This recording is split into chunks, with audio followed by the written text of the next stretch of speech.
রাত ওই যে দলীয় খরাতে 150 লোকের আয়োজনের কথা ছিল, ওখানে যে 50 জন বাবরচি বাটানের কথা বাড়াইছি রে। ওরা আরো 1 ঘন্টা আগে গেছে, রান্না প্রায় শেষের ভিতরে। ভালো। এখন কাল লিস্টে নাম কার? ওই দেখ স্যার যে আসার কথা ছিল, স্যার কি আছে নাকি? ও আসতেছে মনে হয়। তাহলে স্যারের ওই বিষয়টা একটু ঠিক করতে পারলে হয়ে যাচ্ছে। স্যারের তো ফোন দিয়েছিলাম আসার কথা। আসসালামু আলাইকুম। ওয়ালাইকুম সালাম। স্যার ভালো আছে? হ্যাঁ, কি অবস্থা?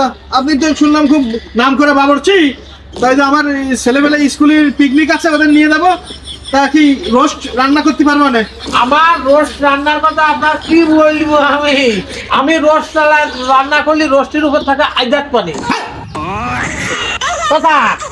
স্যার আপনি আগেই রাগ করেন, আপনি আমার টোটাল ঘটনা তো সর্বনাশ।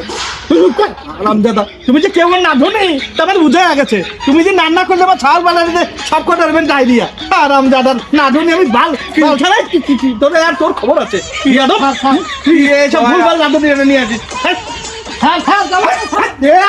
তোর यादव फांसी का सजा चाहिए। আজাদ তালি হলো ওই মাস্টার তো আমার আজাদ টোটাল বর্ণনায় শুনল না রে। আমি যে সেদিন নৌকা বড় মানে 72 পিস রোস্ট রান্না করে দিলাম, খেলতে মাত্র সেই পোলাপান বলে 16 কাঠ পাইছে। 16 কাঠ রান্না ভালো হয়েছিল তো, এজন্য খুঁজে পাওয়া যায় নাই, বুঝছো? গলি গেছিল। ঠিকই আছে, তো রোস্টের উপর তুলে আজাদ পানি।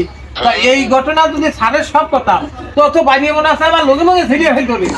শুনি নাই, ভালোই আছে তাহলে। দেখ মানিমানের Assalamualaikum sasamune be. ওয়ালাইকুম সালাম। কি রে বাবু? ঘুরে বাবু তোমার যে খুদাটা খুঁজতেছি আর সর্বনাশ, খুঁজতে দুবলো ঘাট পর্যন্ত আমি ছিঁড়ে ফেলাইছি। তা বিষয়টা কি বলো? বিষয় খুব জটিল। কি সমস্যা? আমি সমাধানে আছি। ওই বাবু বাড়ি থেকে লোক খাবো, তা আমি মোটামুটি 20 কেজি গরুর গোস্তের একটা বাজেট করেছি। ও তা আমি কি কেনবো, তুমি আবার একটু যদি কয়া দিতে। হ্যাঁ শোনো, তুমি যদি 20 কেজি গোস্ত কিনতে চাও তাহলে 20 কেজি কিনবা। চাচা তাই ও 20 কেজি গোস্ত রান্না করতে হ্যাঁ। মরিচ লাগবে কটুক? মরিচ তাতে তো 18 কেজি মরিচ কিনবা, কাঁচা মরিচ। চাচা কি কয় আর কি কয় আল্লাহ। চাচা হ্যাঁ বাজান, তাহলে হলদি দেবো কটুক?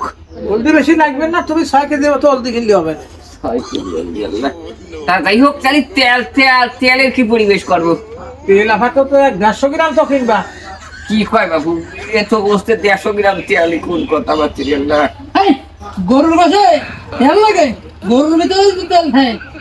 ওইটাও কথা সত্য। চাচা হ্যাঁ, তাহলে মশলা পাতি?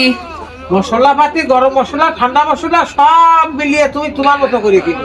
তাই হ্যাঁ। চাচা লাস্টে যখন কি বাজার? তাহলে লবণ কি করবো?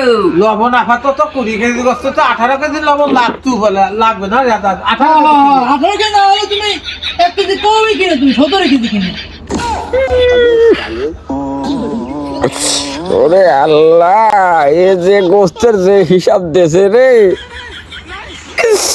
এ গোস্ত রান্না করলে পরে আমার মনে হয় কোনো দেও দৈত্য এ গোস্ত খেতে পারবে না।